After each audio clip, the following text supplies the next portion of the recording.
Olá, tudo bem? Bem-vindo ao canal Viver de Renda. Sem mais delongas, vamos continuar essa aula com o Henrique Breda.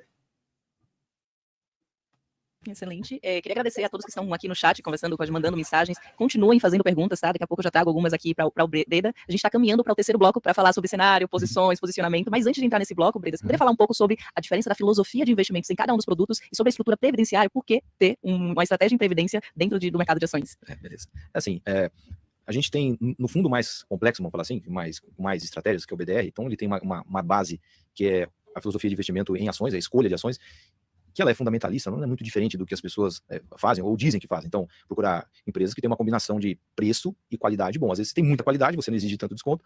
Se a qualidade você não está muito confortável com aquilo, você exige muito mais desconto.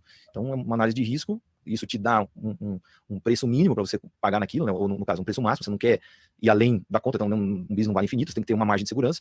E isso, apesar de parecer simples, você seguir isso, depois a gente entra, ele é muito mais difícil. Você postular que compra empresa barato, é tranquilo você falar isso. Você identificar a empresa barata também não é tão difícil. O difícil é você comprar essa empresa barata quando tudo está dizendo que é para vender. Isso é o difícil. Você de fato seguir o processo. Estabelecer o processo não é tão difícil. Então, essa estratégia está em todos os fundos da Alaska. No caso do BDR, a única coisa que a gente faz é que a gente tem um view adicional sobre o câmbio e o câmbio escorrega para os juros. Então, a gente tem alguma posição em juros e câmbio, eventualmente pode ter. No caso, hoje tem. Então, para ações, não muda nada. Todo mundo é o mesmo método de análise. Inclusive, quando o BDR tiver ações, né, de empresas estrangeiras, a análise continua sendo a mesma. Valuation, call, fazer conta, entender o business, geração de caixa, não tem muito o que fugir. O complicado desse processo todo, e aí a gente pode entrar um pouquinho em posição, e posições das quais a gente pode falar, né? Porque a gente está, só para um comentário, a gente está, se não me engano, em 10 cadeiras de conselhos, conselho de administração, conselho fiscal, e eu posso até julgar que não tem nenhuma informação relevante para ser publicada, eu posso até julgar isso, mas por precaução, o fato de estar lá pode gerar conflito, pode gerar alguma indução que a gente prefere não comentar, coisas específicas sobre a empresa, mas tem várias que a gente pode falar. Então, uma dificuldade do processo é você fazer aquilo que tem que ser feito, apesar do estômago estar meio revirado. Que foi o que ajudou muito em 2023, foram as posições de Petro e Banco do Brasil. Num momento onde um novo governo eleito, o mercado extremamente preocupado com a possível interferência do governo nas estatais, isso é algo consensual, então quanto mais o mercado fica preocupado com uma empresa, mais o preço cai. Ou seja, a ação incorpora o pessimismo, a ação está paradinha. Então toda opinião emitida pelo mercado interfere na natureza daquele preço. Então se a gente começar a comentar sobre a qualidade dessa mesa aqui, não, acho que essa mesa é muito boa, esteticamente bonita, estável, quanto mais a gente falar sobre ela, a mesa não mexe. E se a gente chamar especialistas em mesa e todo mundo elogiar a mesa, meio que a mesa não vai mudar. Só que se não fosse uma mesa, fosse o preço de uma ação, a gente começa a contratar aqui um monte de especialistas, eles começam a emitir opinião sobre a ação, acho que essa empresa é complicada, eu acho que vai ter interferência do governo, acho que tem risco regulatório. Quanto mais eles falam, mais o preço cai. Mais o preço cai. Até o ponto em que tudo isso já está meio precificado. Isso já está ali. A opinião interferiu no preço, mas a opinião não interfere na realidade. A realidade, o que vai acontecer, a gente não sabe. Temos algumas opiniões, temos, sei lá, estimativas, mas a realidade mesmo a gente não sabe. Mas o preço já está sendo alterado pela opinião das pessoas. E aí a performance vai ser a diferença entre a expectativa e a realidade. Qual que era a expectativa com relação às estatais? Interferência, vai usar as estatais de novo para ter financiamento, não sei o que lá, beleza. E os preços das estatais caem. Aquilo no nosso processo de investimento já estava gritando um prêmio muito grande entre a TIR implícita e a nossa TIR requerida, que reflete os riscos que a gente vê e estima. Então, risco regulatório, tem, risco de interferência, alguma coisa, mas o que dá para interferir? Então, no caso da Petrobras, o governo vai vender gasolina abaixo do preço de custo. Beleza, estão falando que vai fazer. Mas dá para fazer isso? Se a Petrobras vender gasolina abaixo do preço de custo, os importadores vão deixar de importar gasolina. Se os importadores deixarem de importar gasolina, vai faltar gasolina no mercado. Pior, quebra o importador, falta gasolina, a Petro não dá conta de abastecer o mercado, você destrói toda a cadeia de suprimentos e você inviabiliza o país. Ou seja, já não dá. Mas vamos supor que a Petrobras conseguisse dar conta do mercado. Então, ela vai ativamente lesar patrimônio público, porque você gastou para produzir, vai vender por meio, você está induzindo um prejuízo ativamente num patrimônio público. Como é que vai ser o Tribunal de Contas? Né? Como é que vai ser processo de minoritários que vão estar sendo lesados? Como é que vai ser class action nos Estados Unidos? Como que vão ser as assembleias? Não, tudo bem, não pode dar prejuízo, é tranquilo. Cara, não é tão simples assim. Então, eu estou sendo bem simplista aqui, que dá para complicar mais isso. Então, a gente começou a estressar cenários onde o governo pudesse, de fato, induzir essas empresas a perder dinheiro. E a gente começou a ver que, cara, é muito limitado. Até porque as próprias empresas brasileiras são seres vivos que se adaptam. O Banco do Brasil hoje, a Petrobras de hoje, não é o Banco do Brasil de 2005, 2006, não é a Petrobras de 2005, 2006. Olha, isso é uma aula excepcional. Isso é uma aula excepcional. Porque a turma que tem viés político, aí eu vou falar para você que é bolsonarista, entendeu? Você que é bolsonarista, que está me ouvindo, disse que o Brasil ia virar uma Venezuela e que o Lula ia destruir a Petrobras. Você escutou o que o Henrique Breda falou? Você, bolsonarista, que é inscrito aqui no meu canal, você escutou o que o Henrique Breda falou? O que ele disse aí? Que ele resolveu fazer testes de estresse dos ruídos que estavam emergindo, né, que estavam ali aparecendo do mercado, né? Então, o que ele disse? Opinião influencia preço. Opinião influencia preço, às vezes, a depender do que seja dito, da forma como seja dito e da reverberação que aquilo tenha, pode influenciar o preço momentaneamente. Momentaneamente. Mas ele disse, opinião não muda a realidade. Opinião não muda a realidade. Olha que coisa importante. Opinião até pode influenciar o preço de um ativo, de uma ação, mas ela não modifica a realidade. Então, o cara que chega e diz assim, Magalu vai quebrar. Depender de quem diga isso, a opinião até pode impactar no preço, mas não muda a realidade da empresa, sua gestão, o que eles estão fazendo dentro dos muros. Isso ninguém está vendo e não será influenciado pelas suas crenças.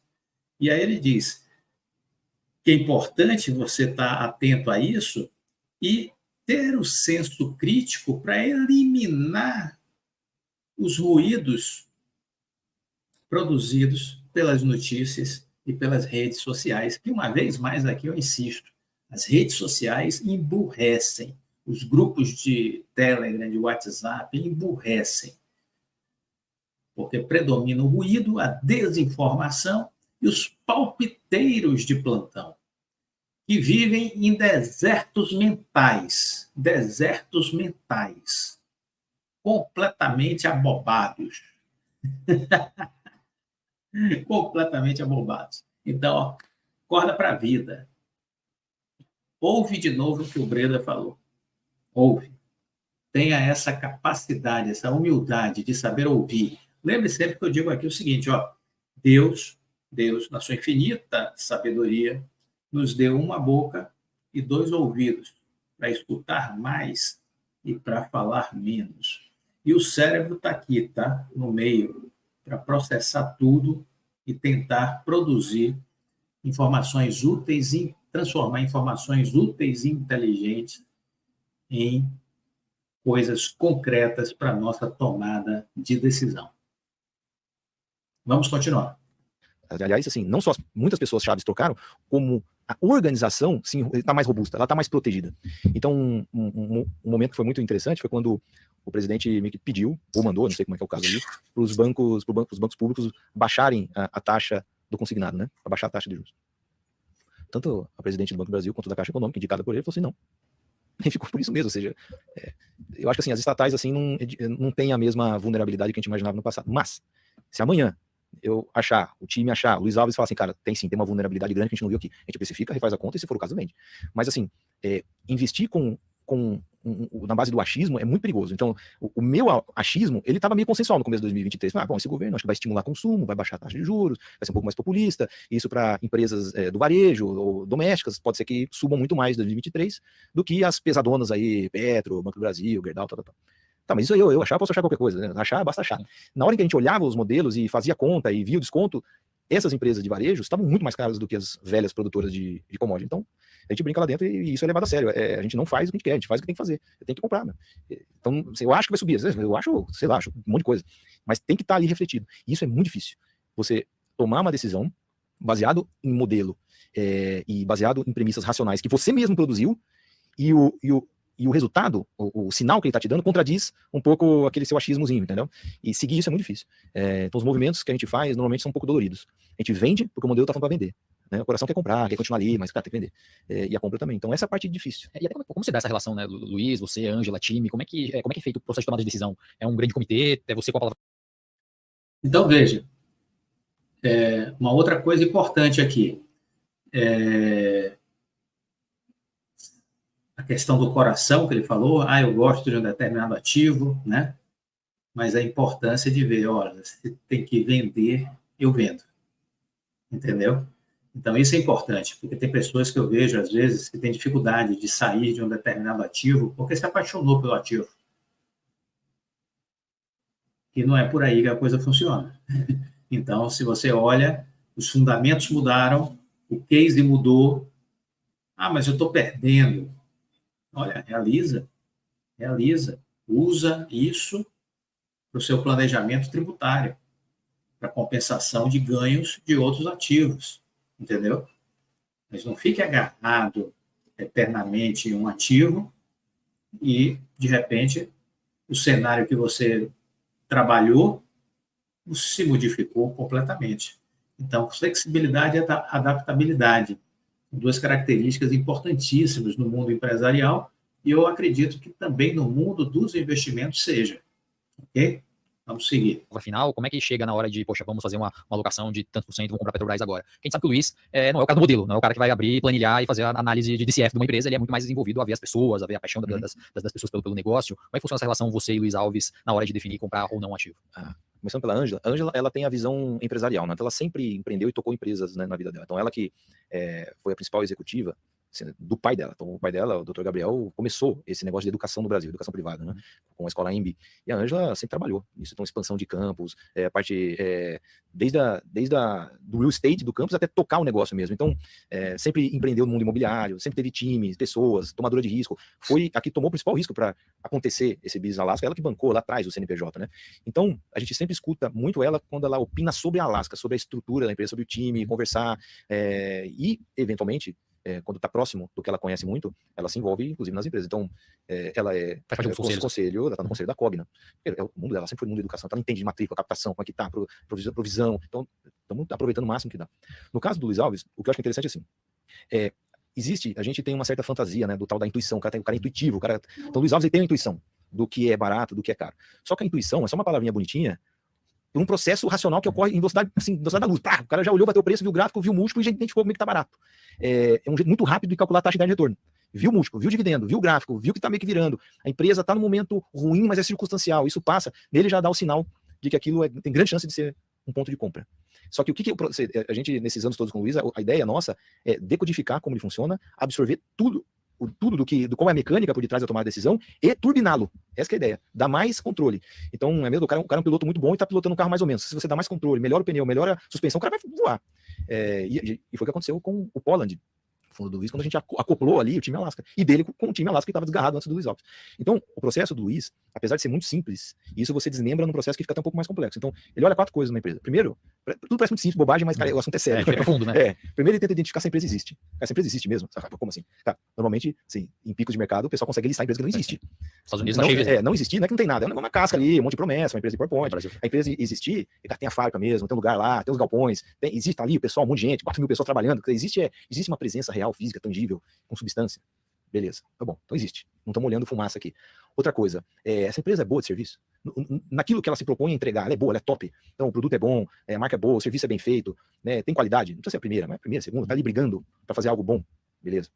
Terceiro, não adianta ela existir, o produto ser bom e os caras ser pilantra. Tipo, os caras ali por detrás do negócio, os donos, os executivos, são pessoas em ordem, são em ordem. Não é assim, não é todo mundo São Francisco de Assis, não é isso. Mas em ordem, confiável, dá pra você conversar, o cara te olha no olho, cumprimenta, vê, você liga, ele atende, responde, fala que errou, fala que acertou, né, pessoa real, tentando fazer a coisa certa, em ordem, beleza. E o quarto ponto é o seguinte, beleza, a empresa existe, ela é boa de serviço, os caras são bons, mas qual o preço? Vão pagar infinito. Tem desconto? Então é uma nota de R$100 valendo R$20, porque se for uma nota de R$100 valendo 100, vamos fazer outra coisa.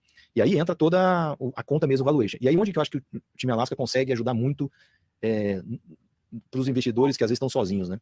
Que era o caso um pouco do Luiz Alves antes da Alaska. Se você vê um negócio que é um pouco maduro, ou não cresce tanto, ele é aquilo ali há muito tempo, então, tipo Gerdau, Banco do Brasil, Vale, você consegue fazer mais ou menos o valuation a olho nu, não é muito difícil. Então se você olha uma empresa que, vamos supor, para facilitar, a empresa cresce 0, e ela está com o price earnings, o preço-lucro está 5 vezes lucro. Você sabe mais ou menos que a tira implícita ali é 20%. Imaginando que o lucro está estável, então já saiu da depreciação, que é basicamente o CAPEX. Então o lucro líquido é muito próximo do que a geração de caixa de verdade. Então você está pagando 5 vezes, mais ou menos sua tira ali é de 20%, não tem muito segredo. Agora, se a empresa está 20 vezes lucro e cresce 10% ao ano, já o negócio já não é tão óbvio. Então 20 vezes lucro é 5% de tira ali, baseando, se não tiver crescimento. Com os 10% já viram uns 15%. Mas se 10% é mesmo, tipo, é sustentável esse 10%. E quando a empresa está 50 vezes lucro e cresce 40% ao ano, cara, já ficou complicado de ver olho nu. Então, você vê um carro passando assim na sua frente devagarzinho, você já meta 20 por hora. Passa um carro, passou com tudo, você não sabe se é 150 por hora, 100, 200. Então, aí entra a análise mesmo. E essa análise, ela é meio que, segurar o cavalo pela crina mesmo, é difícil. Você tem que ficar indo na empresa, conversando, updatando o modelo o tempo todo, resultado a resultado, prestando atenção no setor, porque às vezes o que está acontecendo no setor vai afetar ela. Então, empresas de muito crescimento é mais difícil. É mais difícil você ver o desconto, é mais difícil aquele crescimento acontecer para sempre, porque senão o negócio, o Kicker vai ficar gigante. Então, normalmente, uma empresa que é um investidor que está meio que sozinho, sem um time, normalmente ele tende a ficar com as empresas mais estáveis, que você vê mais a olho nu. Aí, se você quiser se arriscar em business de crescimento, ligado à internet, é bom você ter uma bela de uma equipe e que fique em cima olhando. E isso a gente se propõe a fazer. A gente se propõe, e toda aquela intuição rápida do Luiz, de saber identificar as pessoas, se o cara é em ordem, não é, o business existe, o pessoal é sério, tal, ele faz com maestria, porque ele já está nisso há mais de 60 anos. Isso é bonito de ver, como que ele faz isso, como é artístico mesmo, como que ele cumprimenta, como ele conversa. E existe um negócio, que também demorei um tempo para perceber, que existe um pouquinho de profecia autorrealizável. Sabe aquela pessoa que entra no lugar, ilumina o lugar? Isso acontece. E também tem o contrário, a pessoa entra no lugar, cara, carrega energia, vai ficar ruim. Então, o Luiz Alves, quando ele entra numa empresa, só o fato dele melhorar, só o fato dele entrar lá, já meio que começa a melhorar. As pessoas olham para ele e se inspiram, gostam dele, né? Às vezes, aí sente muita confiança de chegar e perguntar. Eu já vi, cansei de ver, um monte, assim, centenas de conversa. Luiz, o que você acha disso aqui? Tá lá. E aí, quando eu, ali, de fora, vendo o fundador de uma empresa, o cara que é um acionista principal, pergunta pro Luiz Alves, que é um minoritário recém-entrado, Luiz, o que o senhor acha? Eu tô pensando nisso. O Luiz responde, você vê que o cara começa a catar a ideia. Cara, eu começo a ver essa empresa melhor do que eu imaginava. O cara tem humildade de vir aqui e perguntar pra um cara o que acha sobre o negócio dele, o Luiz opina, e aí começa a ter uma relação construtiva pro próprio CNPJ da empresa que não existiria se o Luiz não estivesse lá. Ou seja, existe relações que são construtivas e relações que são destrutivas. A gente já cansou de ver. Às vezes tem uma empresa, tem um acionista, um grupo econômico ali na base acionária, cara, vai dar pau. Vai dar confusão, porque esses caras entram pra brigar. Então, e aí a gente já começa, olha isso, já se afasta, já vê que é melhor procurar outra coisa. Olha, aqui meu parêntese é exatamente essa coisa, né, do que como é diferente, né, para o grande investidor e o pequeno investidor, né? Ele está falando do Luiz Alves poder acessar uma empresa, conversar com o fundador da empresa, com o CEO da empresa, para trocar ideias, para interagir. Se do outro lado houver espírito de abertura, né, vai escutar o que ele acha, vai pedir a opinião dele por conta da experiência dele de investidor, né? Então, isso é uma relação de grandes investidores, né? O pequeno investidor não tem acesso, ele passa na porta da empresa, mas não consegue entrar. Se ele não conhece ninguém lá, ele jamais vai entrar na empresa, né? Então, eu passo na porta do Magazine Luiza, mas eu não conheço o Magazine Luiza, né? Eu não tenho acesso a quem está lá dentro. Já o Luiz Alves e o Breda, eles têm acesso ao Fred Trajano, eles têm acesso à Luísa Trajano, eles têm acesso ao vice-presidente financeiro. Então, eles conhecem definitivamente, né, o que é o Magazine Luiza.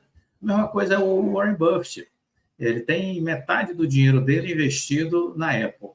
Ora, você tem dúvida que ele tem a intimidade com o presidente da Apple para ele tomar uma decisão como essa? Eu não tenho a menor dúvida.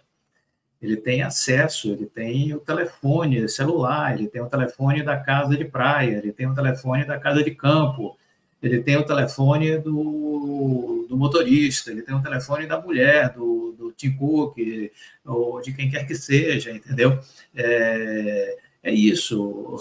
O grande investidor ele tem uma vantagem gigante em relação ao pequeno, porque ele não ouve blá, blá, blá. Ele não ouve noticiário, ele não toma decisão baseada em noticiário, ele não toma decisão baseada em política, nada disso.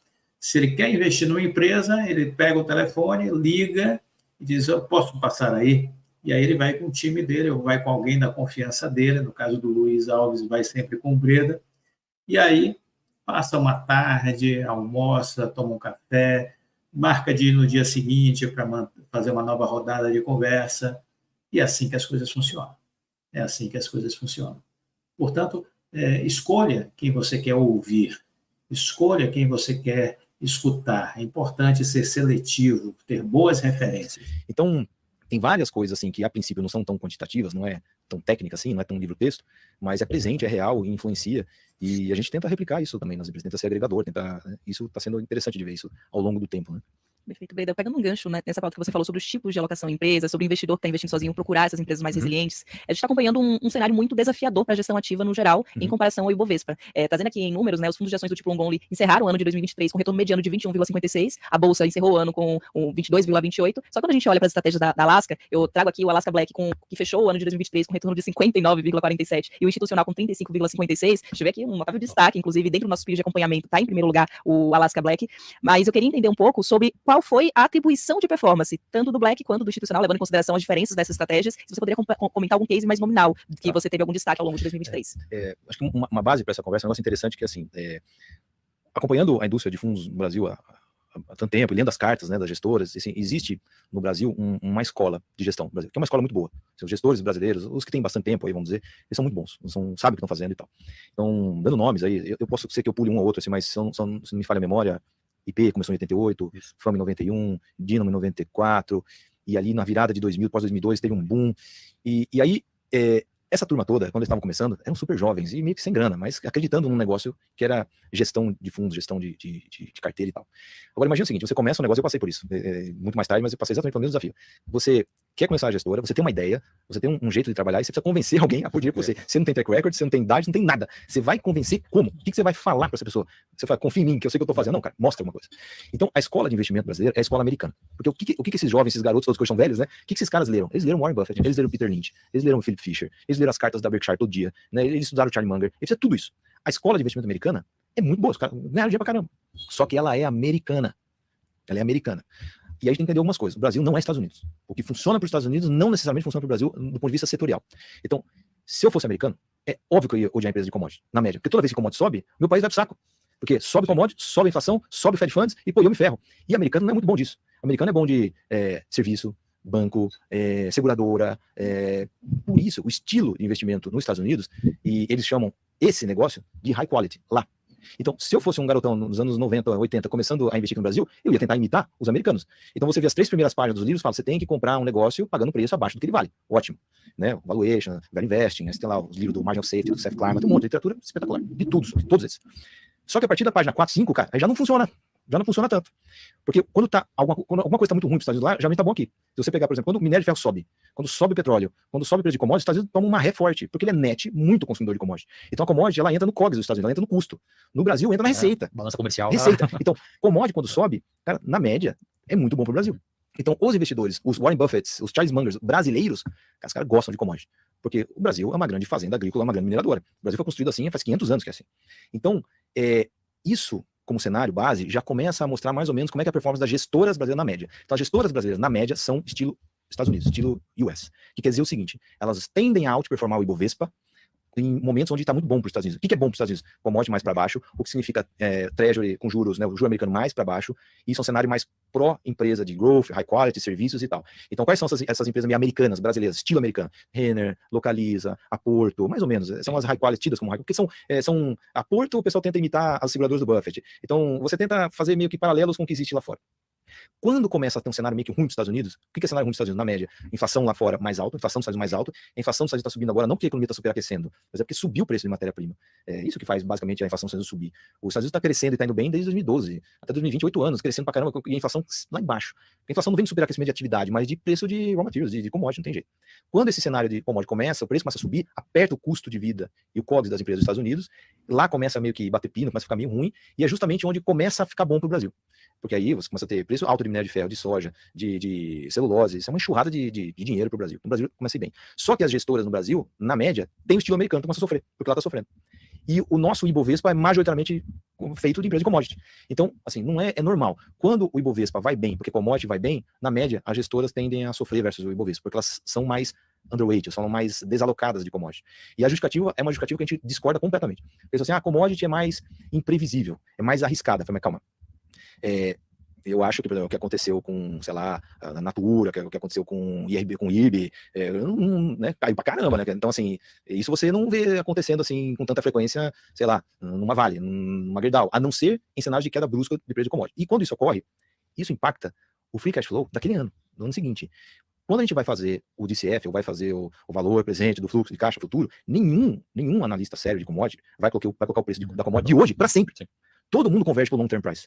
E esse long term price ele é muito bem calculado, que ele é basicamente o preço do produtor marginal mais ineficiente, que caso esse cara saia do mercado, porque ele não consegue mais competir, não consegue mais produzir, o preço tem um chicote para cima. E quando o preço fica muito mais alto do que esse ineficiente, outros ineficientes vão surgir, vai ter mais sobrecapacidade e o preço desaba. Ou seja, no longo prazo, as empresas de commodities são mais previsíveis do que as empresas de serviço. Quantos varejistas quebram? Quantas empresas que surgiram na bolsa foram pro saco? Se você olhar as home builders lá de 2006, 2007, chegou a ter mais de 20. Quantas que sobraram? Sobra a Cirela, sobra as velhas de sempre. Os banquinhos que vieram, um monte já sumiu do mapa. As techs que listaram aí, um pouco tempo atrás, já estão sofrendo. Aí você vai na bolsa, tá lá, os Minas, Gerdau, Vale, qual a dificuldade? Então, assim, no longo prazo, eu tenho muito mais confiança de que a celulose vai continuar existindo, de que o minério de ferro vai continuar sendo usado, do que empresas de serviço que surgiram ontem, acabaram de listar e o pessoal acha que vai crescer 40% ao ano. Então, é uma falsa percepção de que commodity é mais arriscada, porque ela sacode mais no curto prazo, mas no longo não. E também isso é reforçado por esse preconceito, ou na verdade, esse estilo americano de investir, porque lá realmente commodity é uma porcaria perto daqui. Então, lá os caras são bom serviço. Então, tudo isso para colocar a seguinte questão. É normal, em ciclos de alta na bolsa, que normalmente isso ocorre quando commodities vão muito bem, as gestoras, no geral, na média, underperformarem. Vai acontecer. Então, se a gente tiver mais 5, 6 anos de minério de ferro subindo, ou Vale indo bem, Petro indo bem, o pessoal vai apanhar na bolsa mesmo. Então é normal. Isso vai acabar acontecendo. É por isso que 2023 foi assim, 2016 foi também.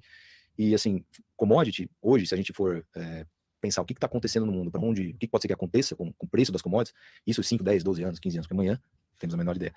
Algo que preocupa é o seguinte, quais que são os grandes investimentos que estão ocorrendo no mundo hoje para aumentar a capacidade de produção de minério de ferro, ou de petróleo, ou novos altofornos de aço? Quem que está adicionando isso? Eu já vi isso acontecer em 2006, 2007, 2005. Então, a Tullow, lá na Namíbia, você tinha lá na Austrália, Fortescue chegando para competir lá com a Rio Tinto, com a BHP, menorzinha, mas adicionando capacidade. Aqui no Brasil, você teve a tentativa da listagem da J. Mendes, da Ferros, você teve quase que a Glencore comprou a Vale, o controle da Vale, a Vale queria levantar dinheiro para comprar a Extrata, então tinha uma série de movimentações no mundo de commodity, 30 bi, 40 bi, 50, tudo coisa grande, porque os preços estavam altos, né? Muito desses investimentos viraram novas capacidades, sobre oferta, os preços desabaram, a gente teve aquela derrocada do preço de commodity de 2008 até 2014, 15 e tal. Então, o preço cai porque tem sobre oferta. A demanda vê que está lá. O chinês cresce 4% ao ano, 3%, não interessa, cresceu. O que ele consumiu no ano passado, agora vai consumir aquilo, mas um pouco. Índia cresce, África cresce, ninguém lembra da África, a África cresce, os caras não comem nada, estão comendo, estão aumentando. O Brasil, desse jeito, nosso meio voinho de galinha, mas 1%, 2% é crescimento. Então, isso é quase que uma relação matemática com mais consumo de carne, de soja, de milho, de ferro, vergalhão. Quem vai suprir isso daí? O mundo vai conseguir viver sem aço? O que você vai fazer? Vai conseguir conviver sem proteína, sem soja, sem celulose? Eu acho que não.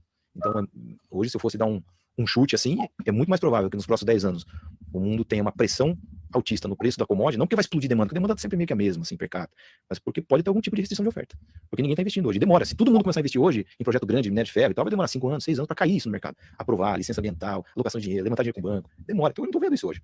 Então, embora tenha uma certa frustração no curto prazo com a reabertura da China, o pessoal achou que ia voar, está voando menos, são volatilidades de curto prazo, esse é um pouco mais, um pouco menos e tal, mas olhando assim de 2024 a 2030, é mais provável que tenha preços para cima do que para baixo. Não estou vendo nenhuma grande oferta chegando e o mundo continua construindo, comendo e dirigindo. Muito bem, é isso aí. Uma bela análise sobre o setor de commodities, né? Eu, por exemplo, tenho investimentos e 2 empresas que eu invisto são de commodities, né? 2 das minhas empresas são de commodities. Eu invisto na Prio e invisto na Vale, né? Óbvio que você tem que ter estratégia, óbvio que você tem que estudar, o Breda chama a atenção aí de uma série de coisas que você tem que estar atento, a concorrência, o mercado, são as tendências, são as transformações, mas, de novo, é um mercado previsível, o mercado de commodity, viu? Sofre na volatilidade, sim, sofre na volatilidade de curto prazo, mas no médio e longo prazo é quase sempre muito compensador. Você tem que sempre saber o momento de se posicionar. Esse é o grande segredo do investidor que tem sucesso, é saber escolher o melhor momento para se posicionar. Você não vai acertar no momento ideal de entrar nem de sair, mas você pode montar uma estratégia para performar melhor, tanto na entrada como na saída. Mas você acha que Prio e Vale são investimentos para longo prazo? Sim. E você vende? Sim. E recompro. Carrego para o longo prazo, mas não fico agarrado com as minhas ações.